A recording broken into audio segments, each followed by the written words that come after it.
Olá! Tava aqui, como sempre, compartilhando. Compartilha aí também, pra gente poder começar a live e todo mundo aprender bastante sobre a menorá. Boa noite, boa noite. Vou fixar aqui que hoje a gente vai falar da menorá, do candelabro, porque vai que o pessoal ainda sem saber onde que tá entrando, né? Peraí. Oi, Ale, tudo bem? Tá de folga hoje, é?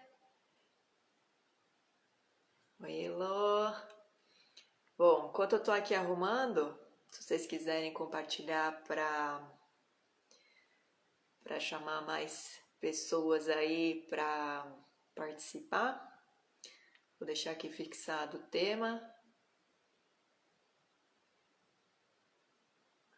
Bom, acho que tá bom assim, né?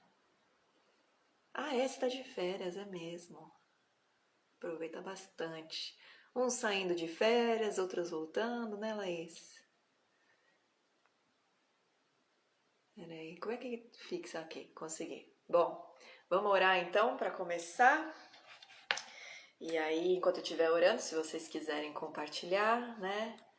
Fiquem à vontade, porque esse tema é muito importante também, né? Todos os temas que envolvem o tabernáculo, eles são importantes porque eles dizem respeito ao nosso relacionamento com Deus e a gente está vendo, né?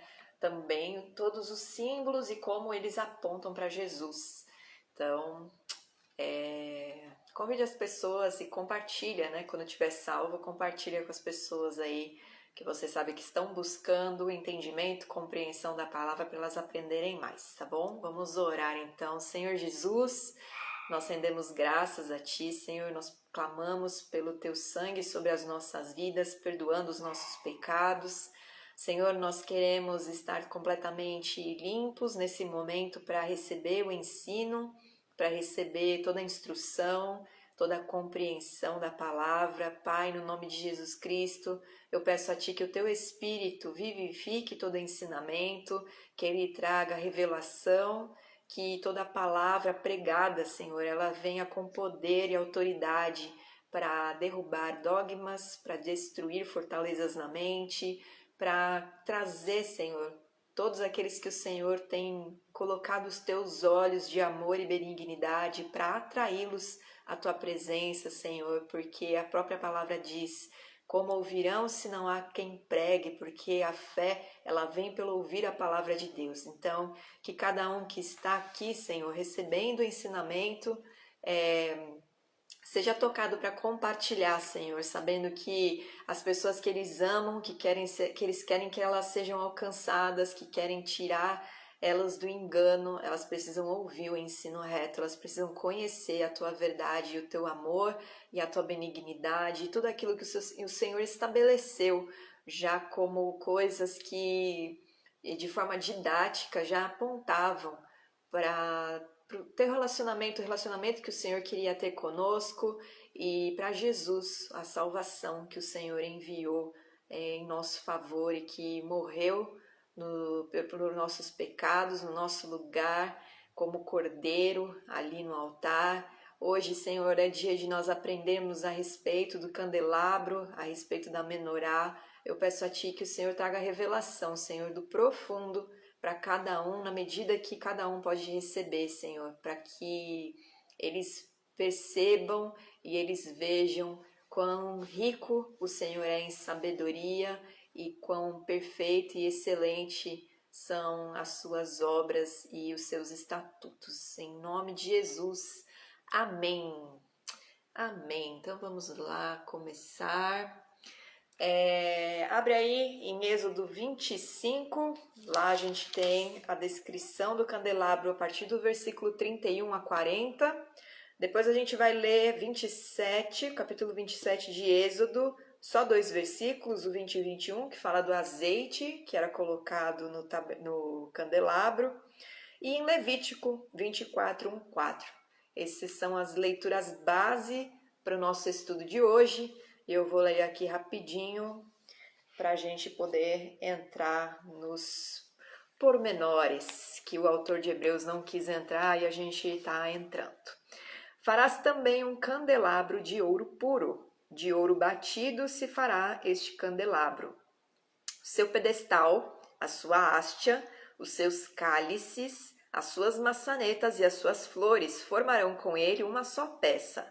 6 hastias sairão dos seus lados, 3 de um lado e 3 de outro.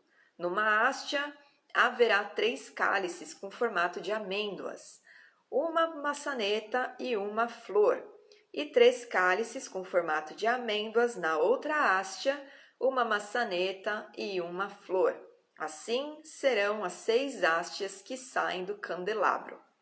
Mas no candelabro mesmo haverá 4 cálices com formato de amêndoas, com suas maçanetas e com suas flores. Haverá uma maçaneta sob 2 hastias que saem dele, e ainda uma maçaneta sob 2 outras hastias que saem dele, e ainda mais uma maçaneta sob 2 outras hastias que saem dele. Assim se fará com as 6 hastias que saem do candelabro. As suas maçanetas e as suas hastias serão do mesmo. Tudo será de uma peça só, obra batida de ouro puro. Também lhe fará 7 lâmpadas, as quais se acenderão para alumiar defronte dele. As suas espevitadeiras e os seus apagadores serão de ouro puro. De um talento de ouro puro se fará o candelabro com todos estes utensílios. Vê, pois, que tudo faça segundo o modelo que te foi mostrado no monte. Aí vamos lá para Êxodo 27, versículo 20. Ordenarás aos filhos de Israel que te tragam azeite puro de oliveira, batido para o candelabro, para que haja lâmpada acesa continuamente. Na tenda da congregação, fora do véu, que está diante do testemunho, Arão e seus filhos a conservarão em ordem, desde a tarde até pela manhã. Perante o Senhor, estatuto perpétuo será este a favor dos filhos de Israel pelas suas gerações. Agora vamos lá para Levítico, para encerrar a leitura base, e a gente começa nas explicações. Versículos 1 a 4. Disse o Senhor a Moisés: ordena aos filhos de Israel que te tragam azeite puro de oliveira batido para o candelabro, para que haja lâmpada acesa continuamente. Na tenda da congregação, fora do véu que está diante do testemunho, Arão a conservará em ordem, desde a tarde até pela manhã, de contínuo, perante o Senhor, estatuto perpétuo será este pelas suas gerações. Sobre o candeeiro de ouro puro conservará em ordem as lâmpadas perante o Senhor continuamente. Então, primeira coisa, o que significa candelabro, candeeiro? Candelabro, ele, na verdade, no hebraico é a menorá. E a menorá, literalmente traduzida, significa lâmpadas em pé. Então, ela era cadê meus papéis aqui? Um castiçal seria? Aqui, vocês estão conseguindo ver? O desenho, ele tá diferente do que é o original. Na tradição judaica, eles explicam que as hastes do candelabro, tá vendo? Ó, tem 3 hastes para um lado, 3 para o outro e uma no meio. Nessas hastes, cada uma, né, o castiçal, ele era formado por uma amêndoa, né, o desenho de uma amêndoa, e ele tinha flores de amêndoa pelas hastes. E segundo a tradição judaica, na verdade essas hastes, elas não eram redondinhas assim, modeladinhas, como está mostrando aqui. Elas eram na diagonal. Por quê? A palavra haste, que é para você ler ali no Êxodo 25 várias vezes, no hebraico é cané. E cané significa bastão, tubo reto. Então, na verdade, esse objeto aqui, ele foi criado a partir de um bloco de ouro, né, maciço ali, puro.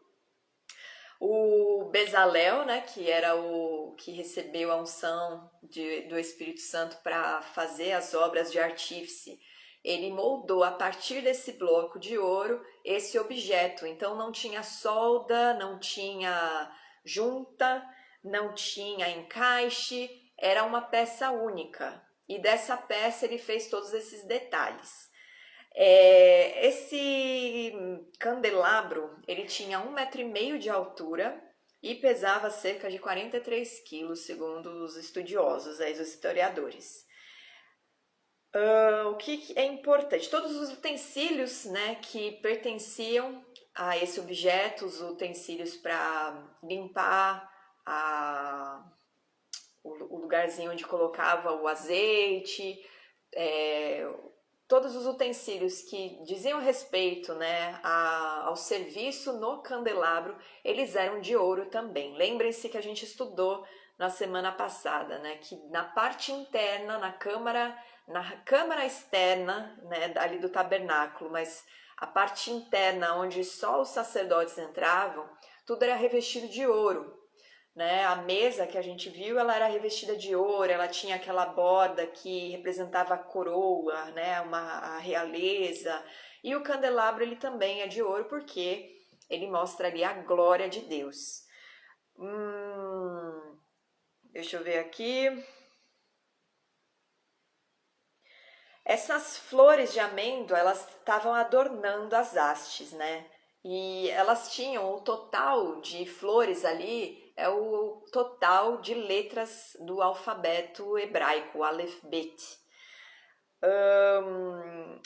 Essa menorá, ela era acesa com esse óleo de oliveira, e aí eu queria só lembrar vocês, né, do nosso estudo sobre as tribos. Lembrem-se que ao norte estava aqui a menorá, como a gente já viu, né, nesse mapinha aqui, ó, cheio dos desenhos para ajudar vocês a entenderem. Aqui era a mesa com os pães da proposição, que a gente viu semana passada ao norte, faceando com a tribo com o estandarte de Ruben.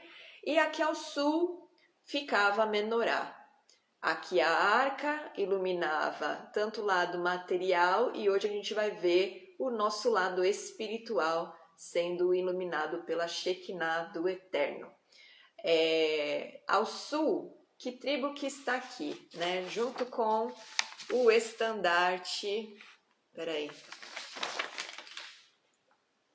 Tô falando.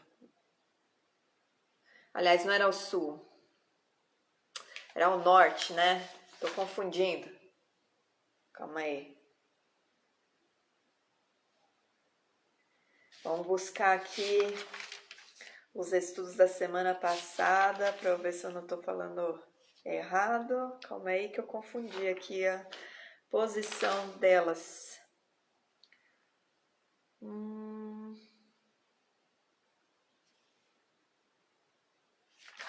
Cadê?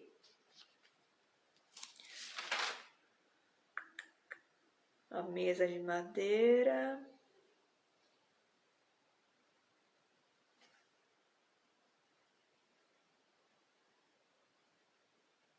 Bom, gente, eu vou rever isso aqui da posição dela.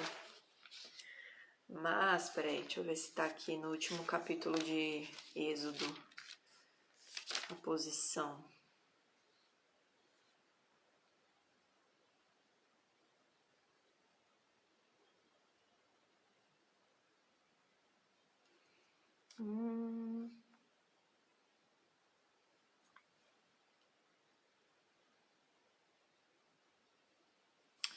Eu não acho aqui. Ai, que coisa. Eu acho que eu peguei a informação com a posição errada. Peraí.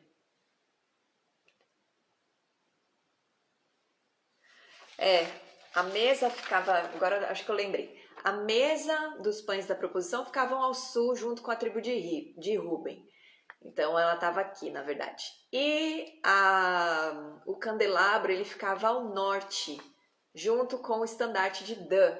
E junto de Dan tá a tribo de Asser, ou Asher, que é a tribo que produzia na Terra Prometida a oliveira. Eles cultivavam oliveira e forneciam azeite para todas as outras tribos. Então, só queria mostrar, né, a posição ali dos estandartes que não são à toa, né? Ali a gente viu Aser na posição do estandarte que ficava ao norte, onde justamente estava a menorá dentro do tabernáculo. Vamos lá, vamos voltar aqui.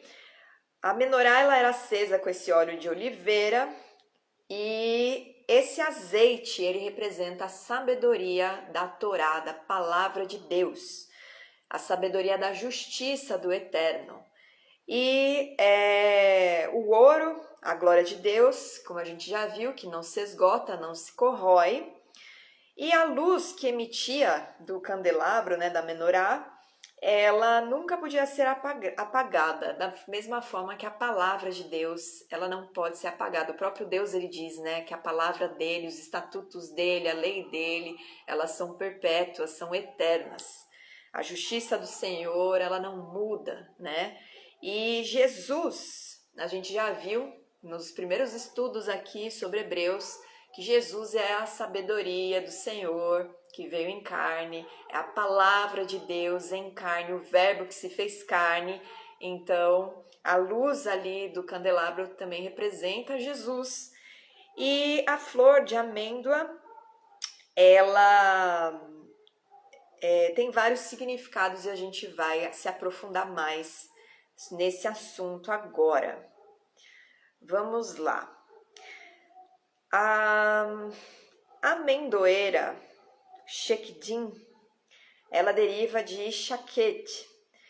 E a raiz de shaket é a mesma para pressa. E você pode também traduzir a amendoeira como acordada, despertada.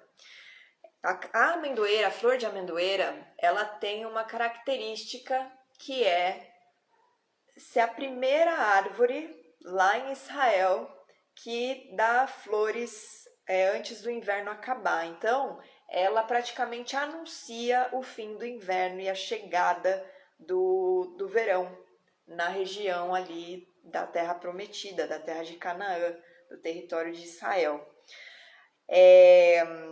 Outra coisa,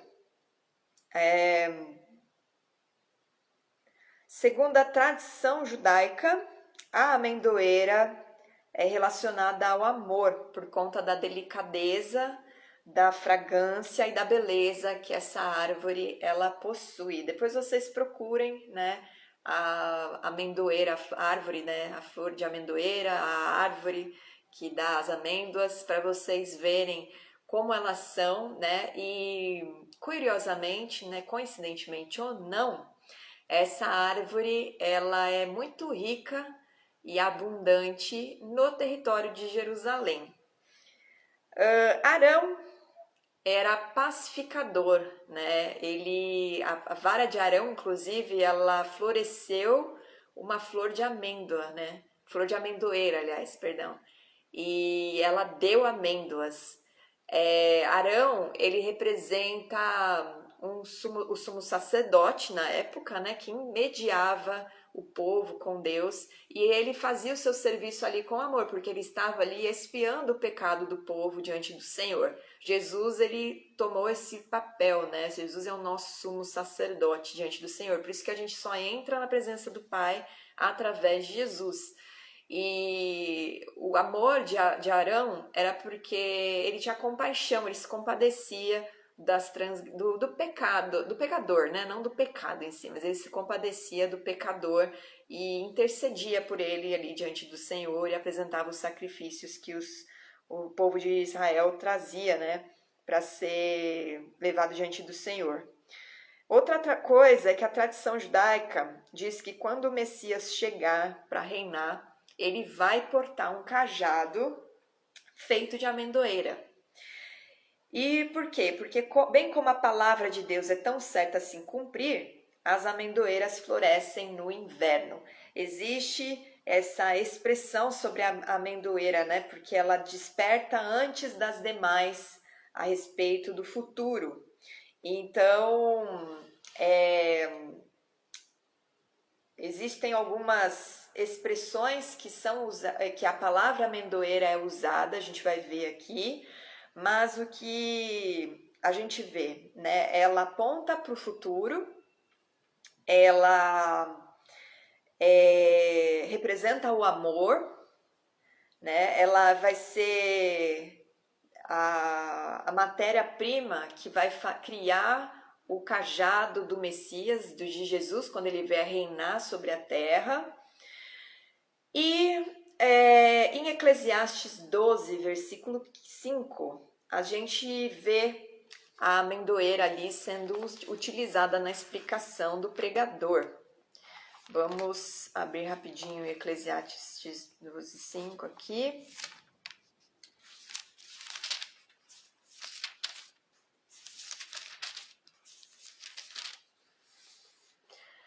Como também quando temeres o que é alto, e te espantares no caminho, e te embranqueceres como floresce a amendoeira, e o gafanhoto te for um peso, e te perecer o apetite, porque vais à casa eterna, e os pranteadores andem rodeando pela praça.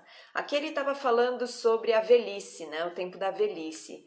O embranqueceres como floresce a amendoeira, porque quando a amendoeira floresce, ela fica com tudo branquinho. E os campos brancos, eles representam as cãs, são os cabelos brancos. E isso remete à sabedoria que a velhice traz, né? A sabedoria que vem com a experiência de vida. Aonde mais aparece sobre amêndoa? Em Gênesis 43, 11, ela aparece como presentes. Ela é parte de uma oferta. Vamos lá rapidinho ler. Só um versículo de referência. A gente não vai ver nenhuma história aqui. Respondeu-lhes Israel, seu pai. Aqui é Jacó, né? Se é tal, fazei, pois, isto: tomai do mais precioso desta terra nos sacos para mantimento, e levai de presente a esse homem um pouco de bálsamo e um pouco de mel, aromatas, mirras, nozes de pistácia e amêndoas. Então, aqui Jacó estava na terra de Canaã habitando, né? Lembre-se que Jacó viveu ali um tempo. Quando teve fome, o José estava no Egito como governador, e aqui eles ainda não sabiam que José era o irmão deles, né? Então os irmãos de José, ali os filhos de Jacó, de Israel, eles estavam buscando suprimento num período de fome que a terra estava passando, e aí Jacó ele envia presentes para o governador, inclusive as amêndoas. Então aqui mostra que o território de Israel, ele sempre foi uma terra fértil, né? Porque Deus abençoou aquela terra para o seu povo, para os descendentes de Abraão, Isaac e Jacó, e elas eram ofertadas também. Em Êxodo 25, 34, a gente vê a amêndoa ali, né? No candelabro, que a gente acabou de ler. E em Números 17, 8 tem lá o evento em que a vara de Arão floresce e produz amêndoas maduras, né? A gente vai falar sobre essa vara quando a gente estudar a Arca da Aliança, então a gente vai deixar as informações mais para frente. Mas aí vem em Jeremias 1, capítulo 1, versículos 11 e 12, dois versículos que existe um paralelismo, e infelizmente com a Bíblia traduzida a gente perde muito dessa riqueza de detalhes, né, de literatura mesmo, que existe na palavra do Senhor, na Escritura. A palavra de Deus ela não é só rica em revelação quando você lê, mas ela é rica em revelação nas próprias construções de frases e de textos. E aqui é um exemplo disso. No capítulo 1, versículo 11, diz assim: E a palavra do Senhor veio a mim, dizendo: Jeremias, o que você vê? E eu disse: Eu vejo um ramo de amêndoa. Então, no versículo 12, o Senhor me disse: Você viu bem, pois estou zelando pela minha palavra para realizá-la. Aqui, as duas palavras que são usadas para ramo de amêndoa e para zelando, elas têm a mesma raiz, que é a raiz shaked, né? A ramo de amêndoa aparece como shaked e zelando aparece como shoket. Eu não vou ler a frase em hebraico, embora eu tenha anotado aqui, porque eu não vou saber pronunciar todas as palavras. Mas o que a gente precisa entender? A amendoeira, ela é o emblema de alerta e atividade florescendo no final do inverno. Então, ela anuncia a chegada do verão. Esse paralelismo que o Senhor usou é para revelar que ele está vigiando a terra, ele está vigiando a sua palavra para fazê-la acontecer. E não importa quanto tempo passe.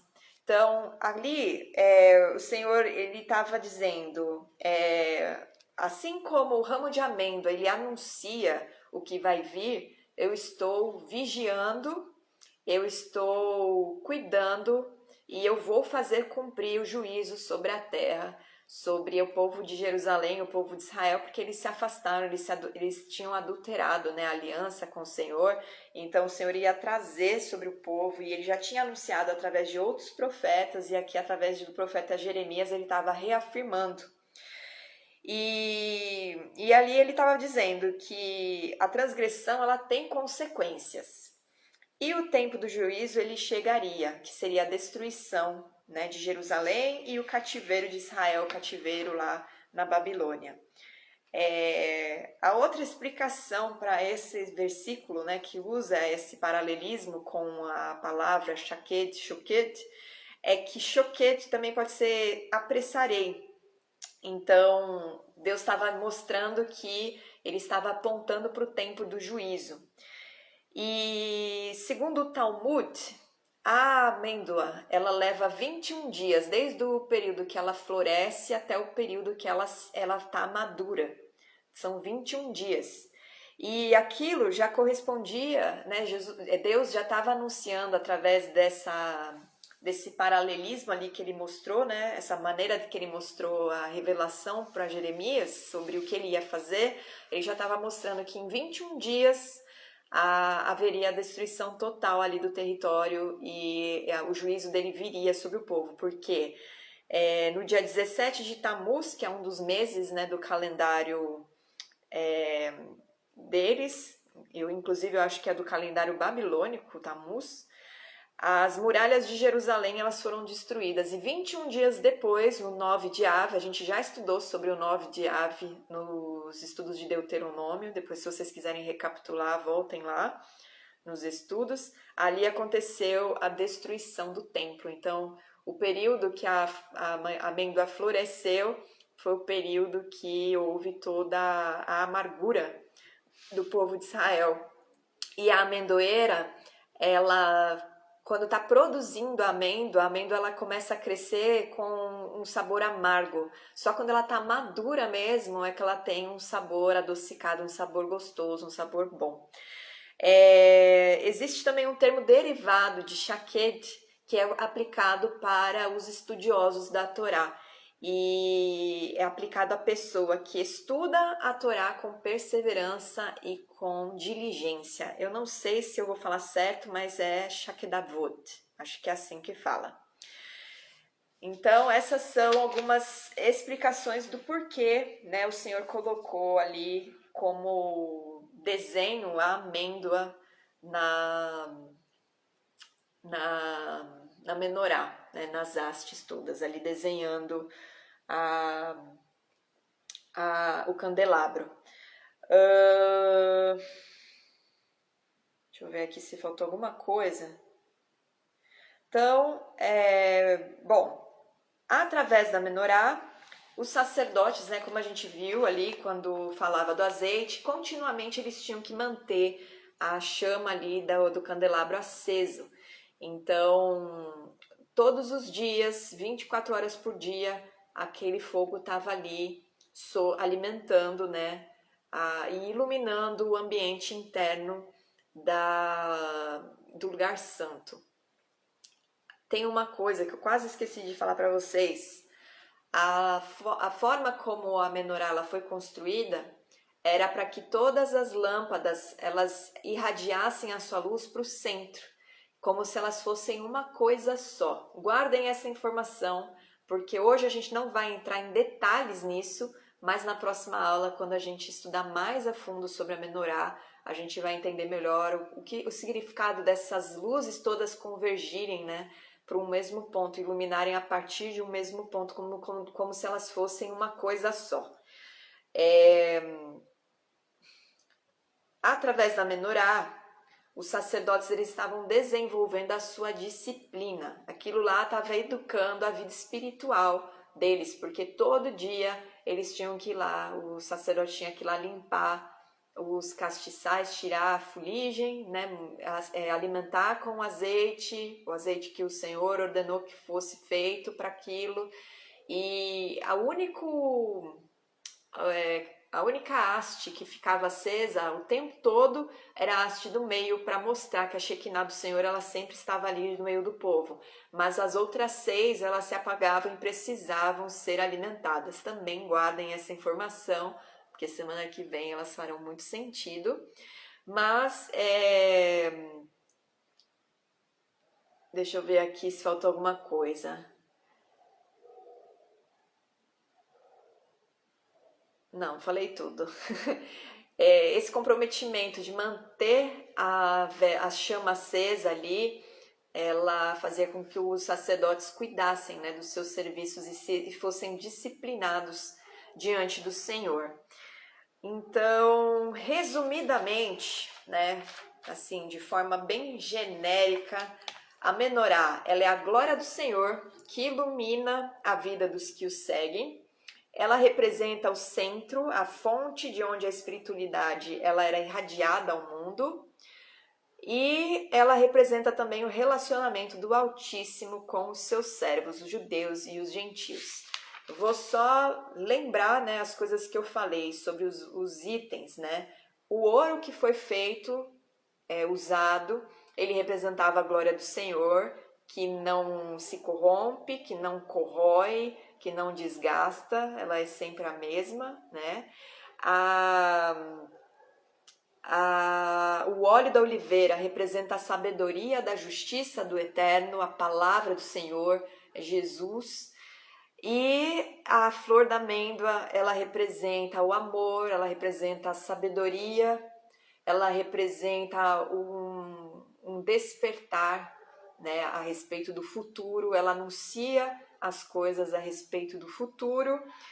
E a menorá em si, ela era o que representava dentro do lugar santo a nossa espiritualidade diante do Senhor, que a nossa espiritualidade ela é também iluminada pela Shekinah do Eterno.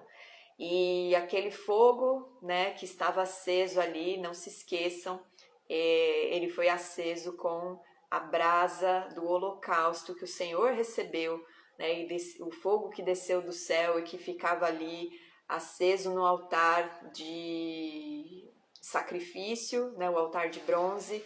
Havia um fogo ali que não se apagava, e aquele fogo ele era usado para tanto para o incenso quanto para manter o fogo ali das lâmpadas acesos, certo?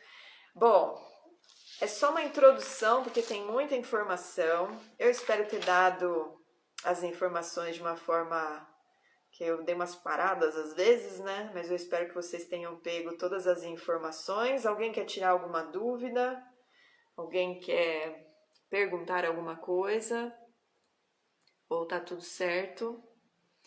E aí hoje vai ser um estudo mais curtinho, e na semana que vem eu preferi separar porque, na verdade, a menorá ela tem muitos significados associados a ela. Na semana que vem a gente vai estudar sobre ela associada ao Espírito de Deus, aos 7 Espíritos do Eterno, às 7 igrejas. Tem várias coisas que são associadas à menorá e a gente vai estudar mais na semana que vem, certo? Então, para hoje, eu acho que tá bom. Ainda tem aqui o lance da amendoeira que eu quis aprofundar mais, porque depois, quando a gente estudar sobre o bordão de Arão, que estava lá como testemunho dentro da Arca da Aliança, a gente vai estudar um pouquinho mais e vai fazer mais sentido tudo isso que a gente viu. Acho que eu falei tudo. Estou passando o olho aqui para ver se eu não perdi nada.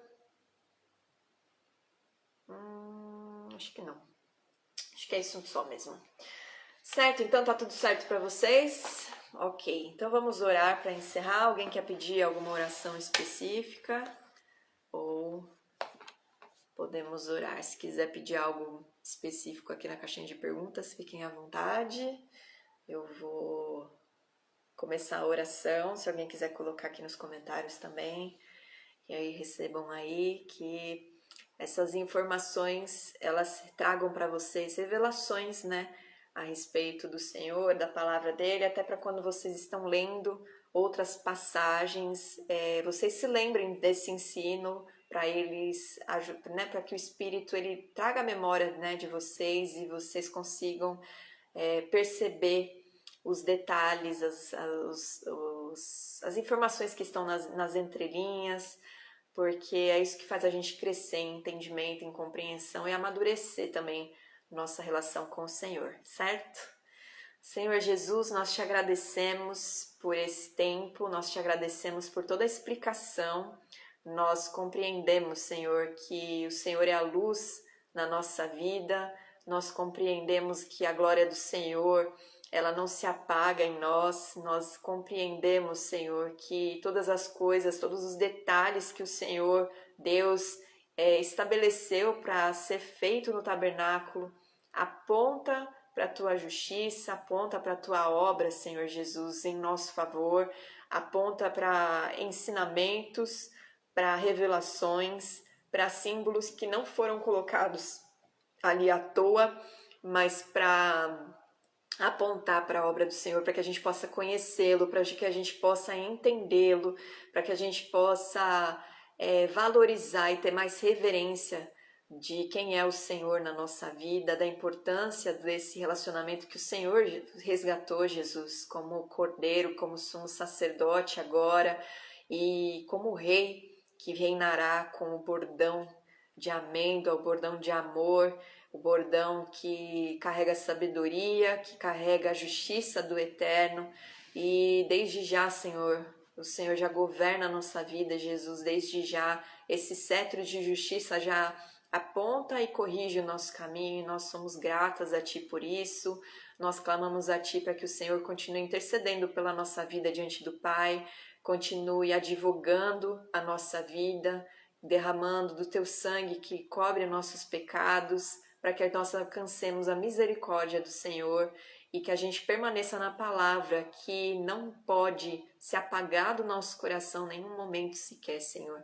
Nós compreendemos que, da mesma forma como os sacerdotes precisavam manter aquelas luzes acesas, aquele fogo na menorá aceso em todas as hastes, que a gente aprenda, Senhor, a manter a nossa chama acesa, Senhor, através do Espírito. Eu estou me recordando agora da passagem que Paulo diz que nós não devemos apagar o Espírito Santo em nós, e tem muito a ver com isso, Senhor. Nós precisamos aprender a manter o nosso relacionamento contigo através do Espírito, porque é o Espírito Santo que nos faz, é o Espírito de Deus que nos faz comunicar através do nosso Espírito com o Teu reino, Jesus, com o Pai, contigo.